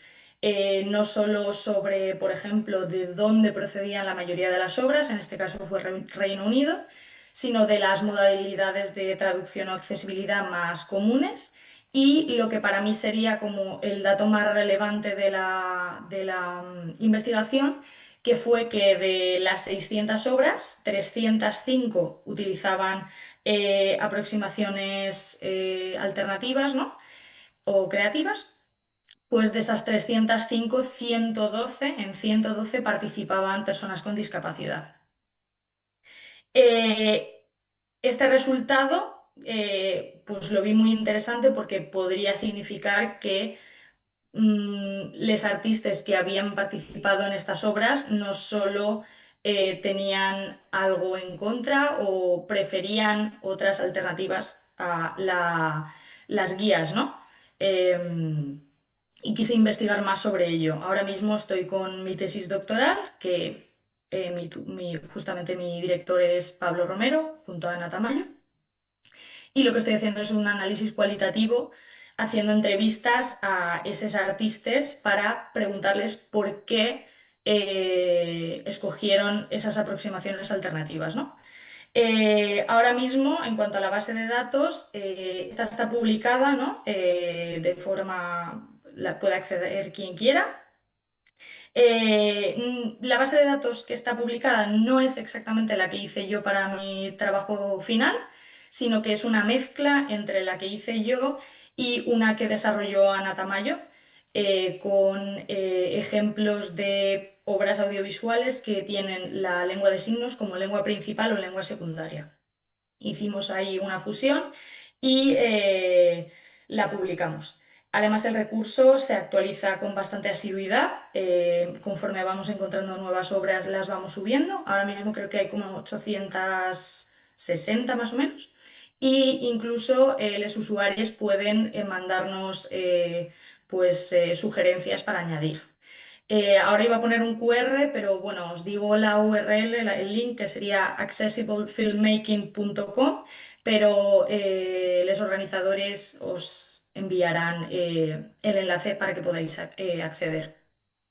Y en cuanto a la repercusión que tienen estos contenidos, creo que es importante no solo analizar por qué pasa esto, ¿no? Sino también las implicaciones que podría tener adoptar aproximaciones alternativas, ¿no? Alejarse de las guías y hacer obras accesibles desde su concepción, ¿no? Ahora mismo Romina justamente estaba mencionando problemas técnicos que se pueden tener a la hora de hacer un contenido accesible con la accesibilidad estándar, que no tiene ningún problema la estándar, es innegable el valor de este tipo de accesibilidad. Ha hecho accesibles muchísimos contenidos para las personas con discapacidad, pero sí que es cierto que falla en algunos aspectos. Por ejemplo, la mayoría de las obras que encontré yo se trataban de obras teatrales, ¿no? Hechas en Reino Unido por compañías que tenían tanto personas con discapacidad como sin discapacidad, y en las que las personas con discapacidad no solo eran intérpretes o tenían papeles, o sea, posiciones de guión, también de dirección, de producción, de todo tipo. Y esas obras lo que hacían eran integrar de forma completa la audiodescripción, la lengua de signos, el subtitulado creativo, creando unos espacios en los que no había discriminación. Es decir, el público no tenía que buscar un día a propósito para ir a ver esa obra y que fuera accesible.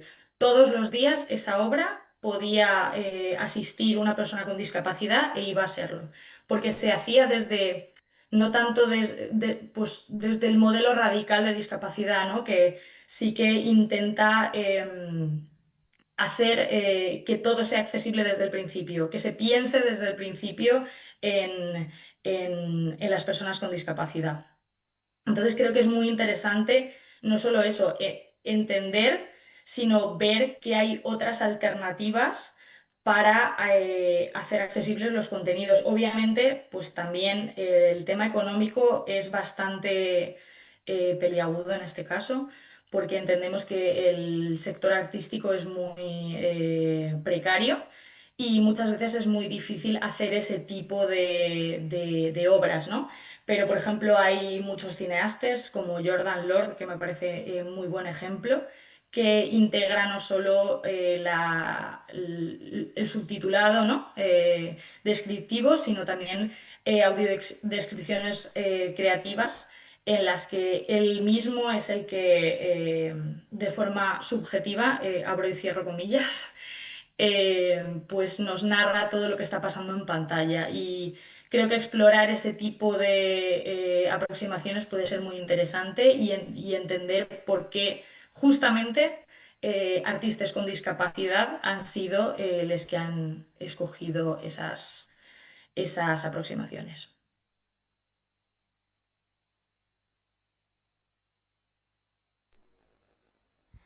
Muchísimas gracias, Andrea.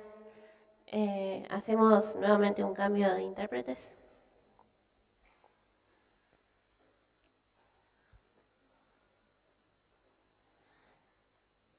Bien. Entonces, vamos a hacer unas preguntas rapiditas, porque ya estamos muy cerca de la hora. Vamos a hacerles algunas preguntas a nuestras expositoras virtuales y después pasamos a las preguntas. Les vamos a pedir que prendan la cámara, así les vamos haciendo las preguntas. Primero a Paula y después a Andrea.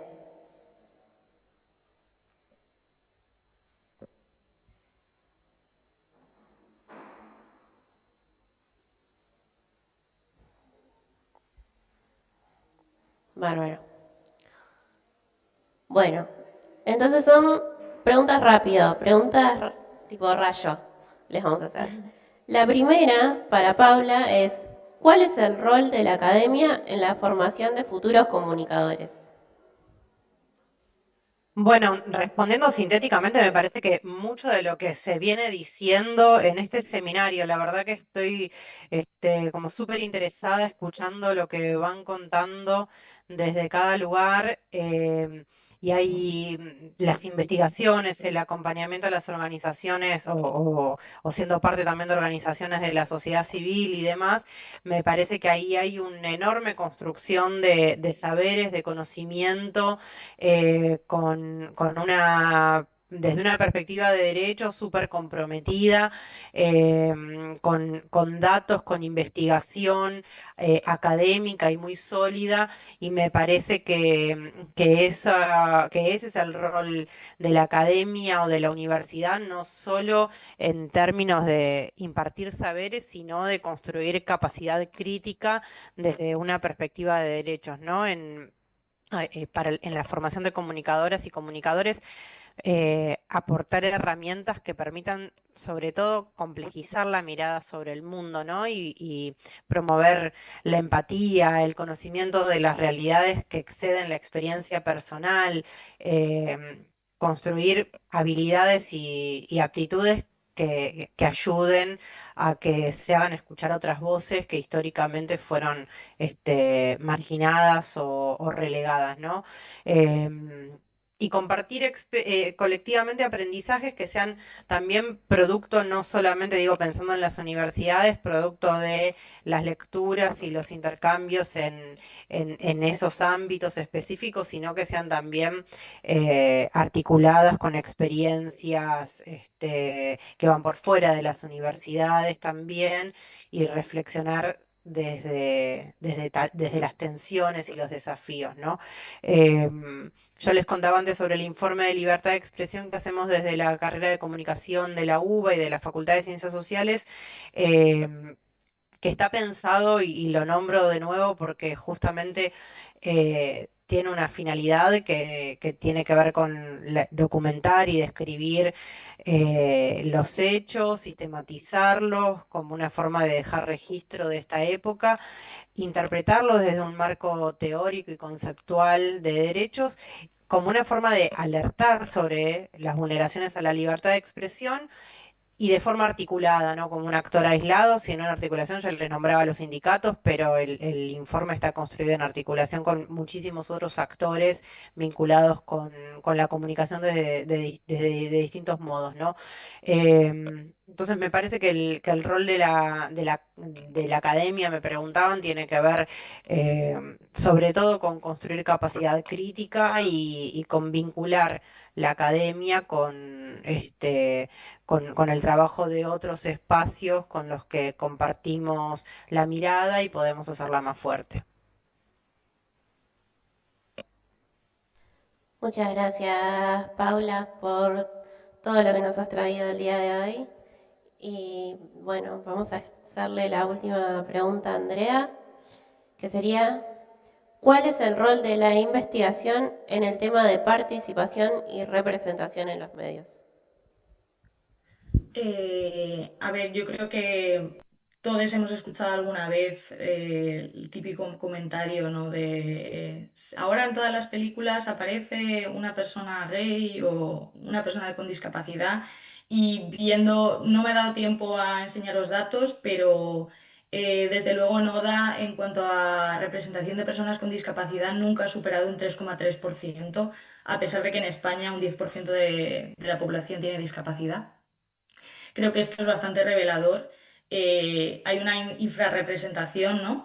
Y la investigación lo que puede hacer es visibilizar esa problemática, ¿no? Que se lleva observando a lo largo de la historia del audiovisual, ¿no?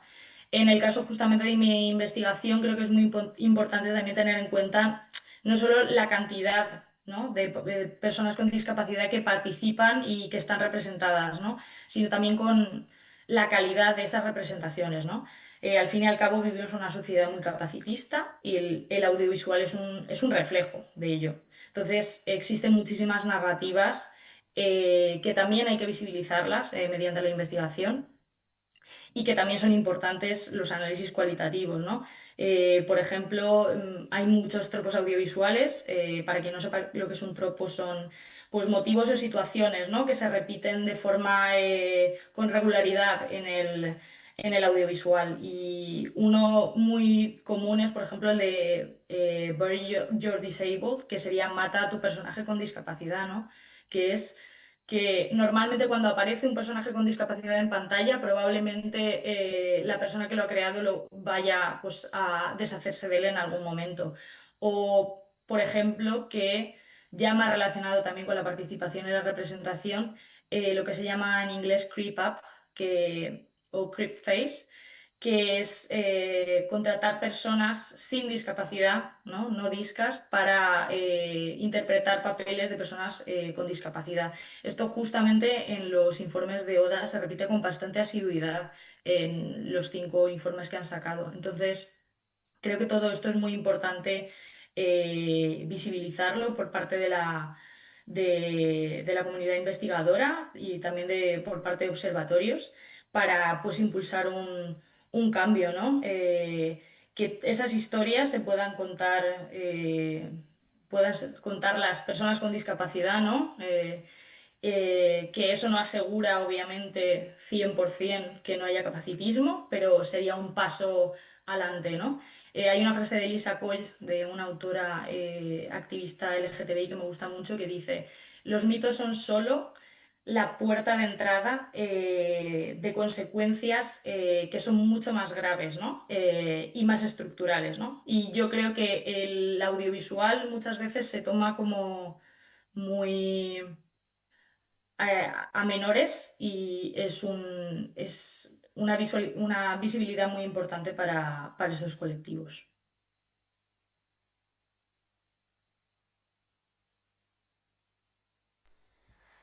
Bueno, entonces cerramos esta ronda de preguntas rápidas preguntándole a Analía qué papel juegan los medios y cuál es el rol de cada profesional en la comunicación. Bueno, hablando un poquito rápido.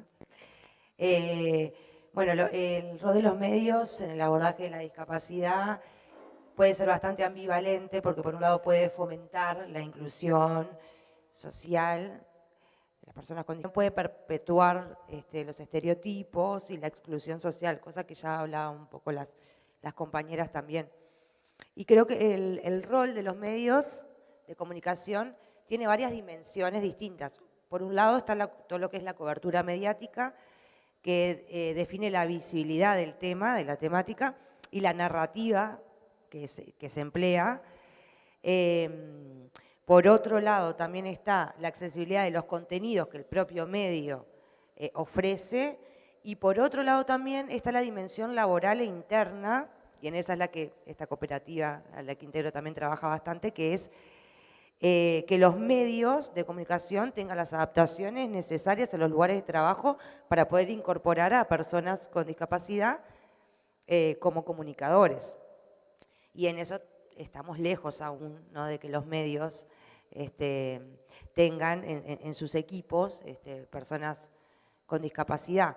Algo que creemos como comunicadores y como integrantes de una cooperativa, de un medio alternativo de comunicación, fundamental, porque son los protagonistas, primero que nada, de la temática, pero sobre todo por la validación, ¿no? Si los comunicadores, las personas con discapacidad que trabajan en la producción de contenidos, en el diseño de los contenidos, ya hay una validación de esos contenidos muy rica y muy importante que se está perdiendo. Bueno, y en cuanto a la cobertura mediática de la discapacidad, ya se sabe que en los últimos años ha mejorado, pero sigue siendo muy baja la visibilidad de la problemática. Y otro tema de la cobertura y sobre todo de la narrativa, que pasa mucho y que hay varios ejemplos que ahora no lo voy a dar porque estamos apurados, pero que tiene que ver con abordar la problemática de la discapacidad a través de una historia de vida, que si bien tiene cosas muy ricas, ¿sí? Porque puede contagiar, entusiasmar, genera empatía, muchas veces se pierde las propias demandas del grupo específico que está detrás de esa historia de vida y queda reducido solo a una historia de vida que en general se trata como, se pone como muchas veces como el héroe o la heroína de eso, y que no deja de ser de una discriminación, aunque positiva, no deja de ser una discriminación en la que uno dice, bueno, ay, cómo esta persona con discapacidad pudo lograr tal o cual cosa, y siempre el centro sigue estando en la persona y no las limitaciones, ¿no?, y las barreras del medio. Entonces ahí ese tipo de cobertura se sigue dando. Acá traíamos ejemplos varios, pero recuerdo porque ahora hay personas del colectivo, ¿no?, que era, por ejemplo, Milagros Costavile, que consiguió una beca para estudiar en Harvard.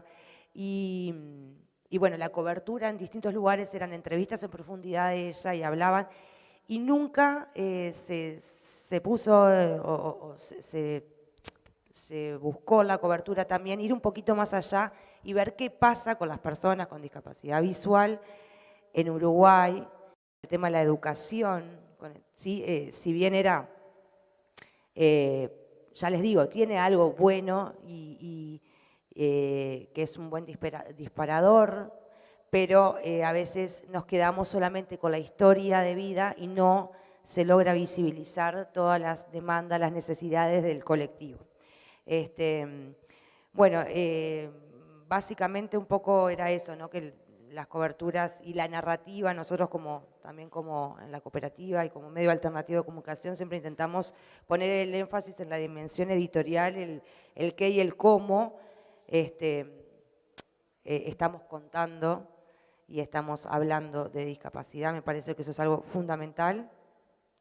Y bueno, y yo creo que en el rol de los medios de comunicación, sobre todo es visibilizar la temática, es fundamental, es colocar el tema en agenda en cuanto a la cobertura, es brindar información de calidad.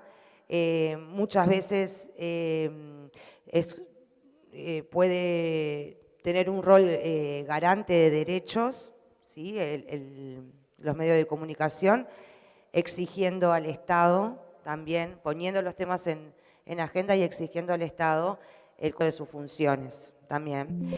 Y bueno, en cuanto a esta otra dimensión que yo hablaba del rol de los medios de comunicación en incorporar a personas con discapacidad, les decía eso, de que es fundamental que haya personas con discapacidad en los medios de comunicación para lograr una validación directa de la accesibilidad, influir en las narrativas de lo que estamos contando y cómo lo estamos contando, en la línea editorial y también el reconocimiento social del colectivo, ¿no? A que se puede trabajar en estos temas y desde adentro. Más o menos por ahí. Muchas gracias, Analia. Bueno, qué interesante ahora en este cierre de todas las exposiciones pensar en todas las distintas cosas que se hacen en las organizaciones sociales, en la academia, en los observatorios, lo que se hace o se deja de hacer o se hace malísimo en el Estado. Y también pensar en la fortaleza y las cosas que podemos lograr si todos esos distintos espacios trabajan en conjunto, ¿no? Bueno, con eso nos gustaría agradecerles y despedirlas a nuestras expositoras que estuvieron participando de forma virtual. Paula, Romina y Andrea, muchísimas gracias por todas las ideas, todas sus investigaciones y también preguntas que nos han dejado. Nos quedamos súper agradecidas por eso y por su paciencia también. Y bueno, y esperamos poder seguir construyendo con ustedes.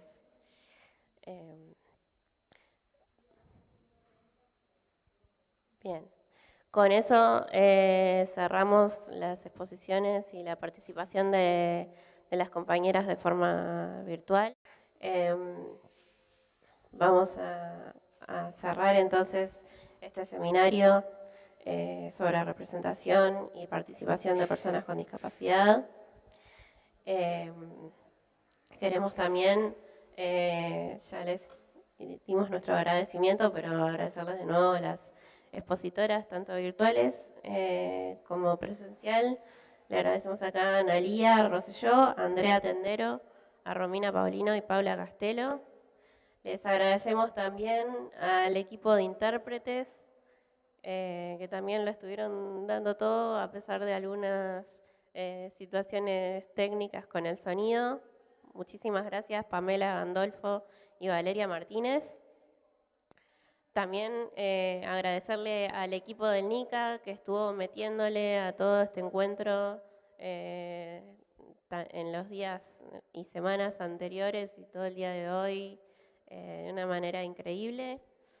Y por último también agradecerle a esta Casa de Estudios, a la Facultad de Información y Comunicación por poder hacer este seminario y por todo el apoyo que nos han dado todas las distintas secciones de esta facultad y todos los distintos equipos y personas que nos estuvieron acercando alguna cosa, prestando, estando ahí atentes para que pudiéramos hacer esto. Y les invitamos a seguirnos en nuestro Instagram, @nica_udelar, que ahí van a poder encontrar más información después sobre este encuentro y todas las otras cantidades de cosas que hace el NICA. Les agradecemos muchísimo y esperamos que les haya gustado este seminario.